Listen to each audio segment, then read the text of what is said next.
പല ആളുകളുടെയും success stories അല്ലെങ്കിൽ അവരിപ്പോൾ എത്തി നിൽക്കുന്ന ആ ഒരു പൊസിഷൻ ആലോചിച്ചുകൊണ്ട് അല്ലെങ്കിൽ അതിനെക്കുറിച്ച് നമ്മളിങ്ങനെ വാദോടെ സംസാരിക്കൂലേ. ഉദാഹരണത്തിനായിട്ടുള്ള പല ആളുകളുടെ പേരുകൾ എലോൺ മസ്ക് പോലെ ഒരുപാട് ആളുകൾ നമ്മളിങ്ങനെ ആലോചിക്കൂലേ.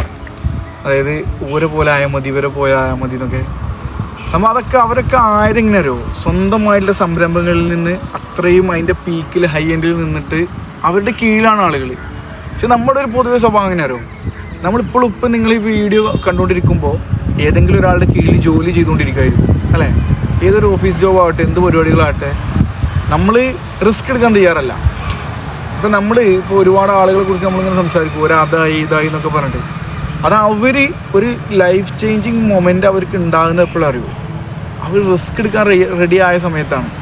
അവരും ഇപ്പം നമ്മളൊക്കെ ഇപ്പം നമ്മളിങ്ങനെ ആലോചിക്കും ഓരെ പോയാൽ മതി, ഇവരെ പോയാൽ ആയാൽ മതി എന്നുള്ളത്. അവർക്കൊക്കെ ഒരു പാസ്റ്റ് ഉണ്ടാവും, മനസ്സിലായോ. ശരിക്ക് നമുക്കിങ്ങനെ പറയാൻ സുഖമാണ്, അവിടെ എത്തിപ്പെടാനുള്ള റിസ്ക് ഉണ്ടല്ലോ.